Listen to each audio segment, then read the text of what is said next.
Shalom, queridos. Estudo semanal, sábado 19 de maio de 2018, tem como título Bemidbar, no deserto.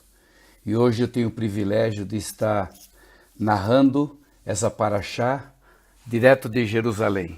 Aqui do meu quarto, olhando pela janela, vejo a cidade maravilhosa e é um privilégio muito grande estar aqui compartilhando com vocês esta linda paraxá, que é a paraxá que inicia o livro de Números. As leituras bíblicas estão Números 1 a 4:20, Oséias 2, de 1 a 22 e Romanos 9, 22 e 23. Números 1, de 1 a 4. O Senhor falou a Moisés na tenda do encontro, no deserto do Sinai, no primeiro dia do segundo mês do segundo ano, depois que os israelitas saíram do Egito. Ele disse: faça o recenseamento de toda a comunidade de Israel, pelos seus clãs e famílias, alistando todos os homens, um a um pelo nome. Você e Arão contarão todos os homens que possam servir no exército de 20 anos para cima, organizados segundo as suas divisões.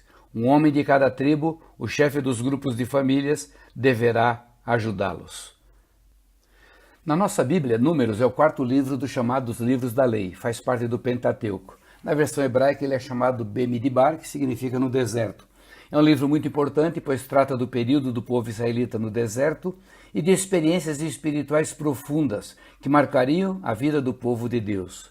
Sua importância para as nossas vidas nesses dias é pelo fato do grande paralelo que existe de nossa realidade diária e a vida daqueles nossos pais que, saindo de um tempo muito longo de cativeiro e escravidão, são burilados pelo eterno Deus, no silêncio e isolamento do deserto e as duras experiências que enfrentaram, forjando assim uma nova mentalidade e também um caráter que os diferenciaram de outros povos, pois este povo é escolhido de Deus.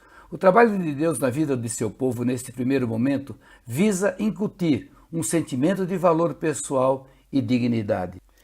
No decurso da história da humanidade, temos visto que as prisões, os guetos, os confinamentos em geral, em especial a assimilação, têm como objetivo destruir a personalidade do indivíduo, abalar sua autoestima e descaracterizar sua individualidade.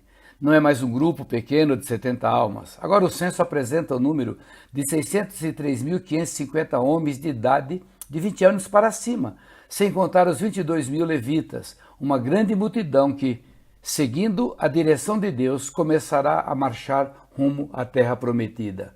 A primeira coisa que o eterno Deus faz é ordenar a Moisés a numerar o povo por classificação familiar. A grande multidão é formada por indivíduos com nome, importância e com valor intrínseco. Sabemos que o eterno Deus, em sua infinita sabedoria, não precisava desta contagem. Ele a pediu para o bem daquelas pessoas que tinham suas personalidades destroçadas pelo longo cativeiro no Egito. Seria necessário ser formada uma nova mentalidade na vida do povo de Israel. E isto aconteceria gradualmente no dia a dia de vida no deserto, quando o povo estava a caminho da Terra Santa. A ordem do censo por família é porque a personalidade de uma pessoa está ligada à sua família. Escravo não tem família, não tem direito, não tem liberdade, não é feliz, não tem shalom.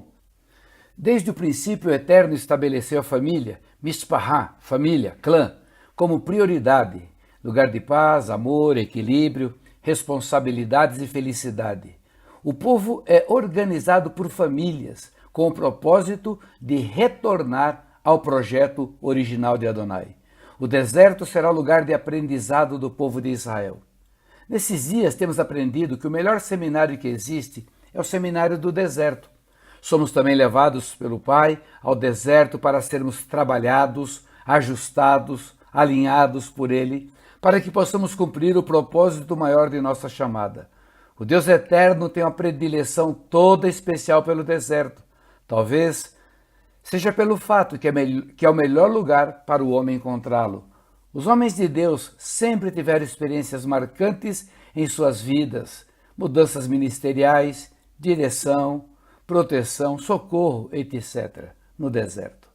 Ele nos leva ao deserto para o nosso próprio bem. Em 1 Reis 19:4, vemos um episódio na vida de Elias.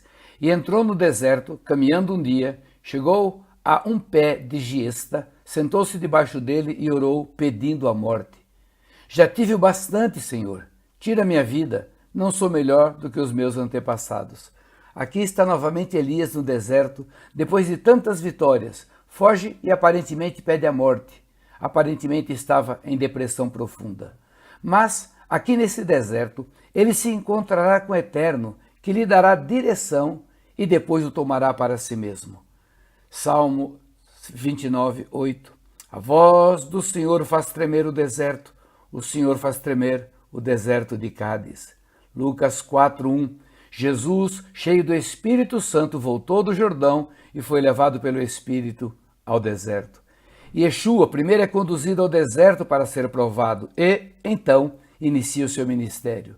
Não há como fugir do deserto do eterno Deus. O eterno Deus é presente e fala no deserto. O deserto é um lugar de proteção e segurança quando estamos seguindo a sua verdade. Longe de ser um lugar perigoso e isolado, é um lugar onde a presença está conosco. Salmo 105, de 37 a 42. Ele tirou de lá Israel, que saiu cheio de prata e ouro. Não havia em suas tribos quem fraquejasse. Os egípcios alegraram-se quando eles saíram, pois estavam com verdadeiro pavor dos israelitas.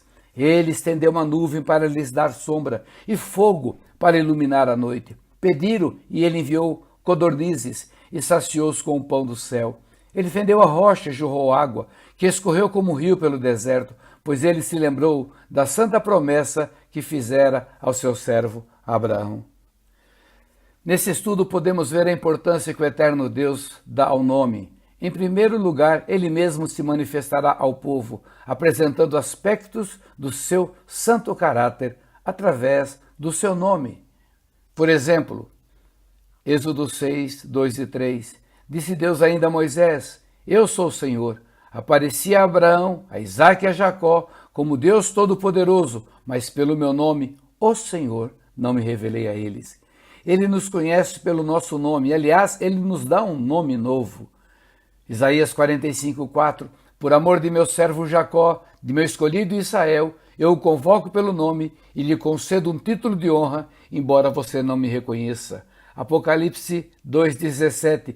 Aquele que tem ouvidos, ouça o que o Espírito diz às igrejas. Ao vencedor darei do maná escondido. Também lhe darei uma pedra branca com um novo nome escrito nela, conhecido apenas por aquele que o recebe.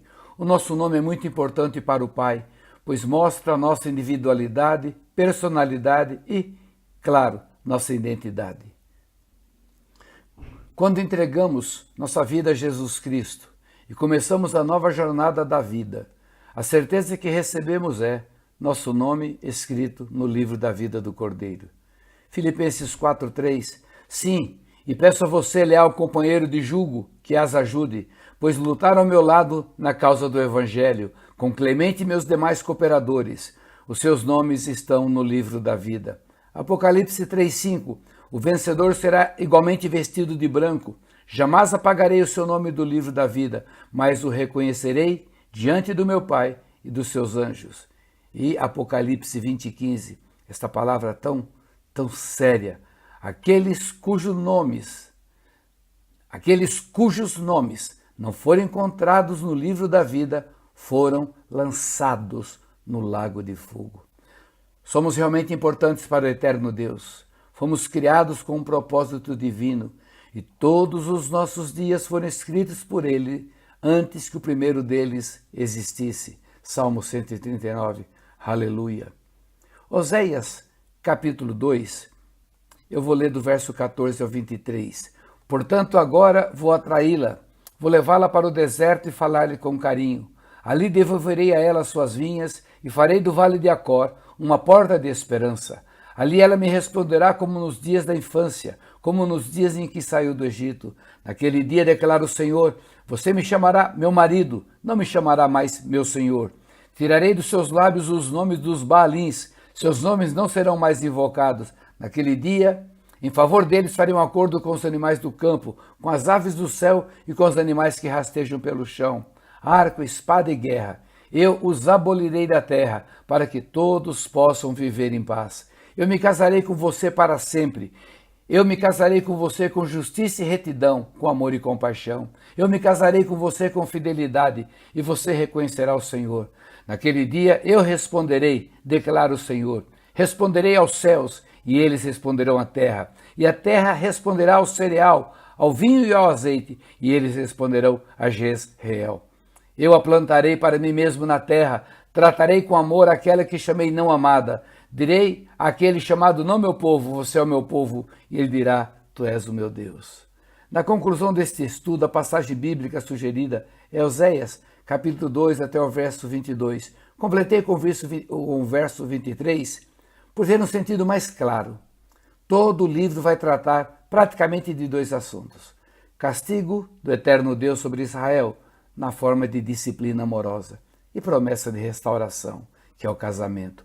Muito interessante é que novamente aparece o deserto. Como falamos anteriormente, o eterno Deus tem uma predileção de falar com seu povo no deserto. As promessas referem-se ao futuro do seu povo, a igreja. Todas as coisas foram criadas por Deus para cumprir um propósito de amor a seu devido tempo. Há um tempo para cada propósito, conforme Eclesiastes 3, de 1 a 14, e também Jó 42, 2 e Atos 1, 7. Esses tempos são, na verdade, estações espirituais. Esses acontecimentos têm a ver com o fim dos tempos. Estamos entrando, segundo alguns, no tempo profético de tabernáculos, ou seja, a proximidade da volta de Yeshua. Agora, nesses dias em Jerusalém, quando viemos participar do aniversário dos 70 anos de Israel e vendo a transferência da embaixada americana para Jerusalém e também a da Guatemala, e de tudo que temos ouvido e visto aqui, realmente nós cremos que estamos entrando em reta final. Quando nós estudamos os 3 setes de Deus, as 7 festas fixas, as 7 parábolas de Mateus 13 e as 7 cartas de Apocalipse 2 e 3, buscando sempre a revelação divina, podemos entender o que o Pai está fazendo no mundo, olhando principalmente para esses acontecimentos aqui em Israel. Quando fazemos assim, somos levados a ouvir o chofar do Deus eterno, nos convocando para a grande santa convocação final, chamada Techuvá. Techuvá é a volta à palavra do Eterno. É o caminho da restauração de todas as coisas. Romanos 9, de 22 a 27, vamos concluir.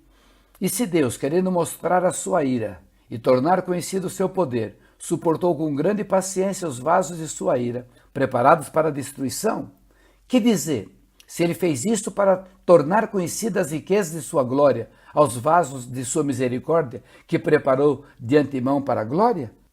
Ou seja, a nós, a quem também chamou, não apenas dentre os judeus, mas também dentre os gentios, como ele diz em Oséias, chamarei meu povo a quem não é meu povo, e chamarei minha amada a quem não é minha amada. Acontecerá que, no mesmo lugar em que se lhes declarou, vocês não são meu povo, eles serão chamados filhos do Deus vivo. Isaías exclama com relação a Israel, embora o número dos israelitas seja como a areia do mar, apenas o remanescente será salvo. Espetacular!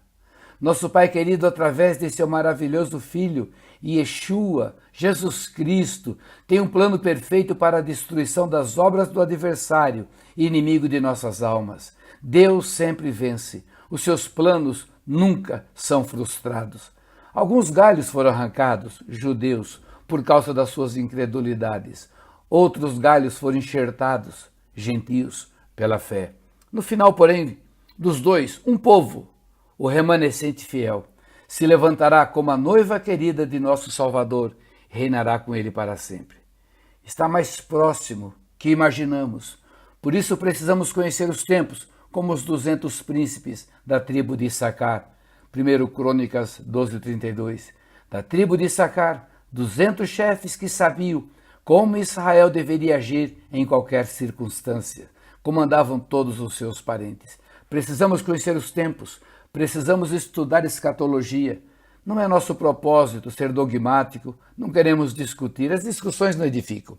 Precisamos sim conhecer os tempos de Deus para nos preparar para receber Yeshua.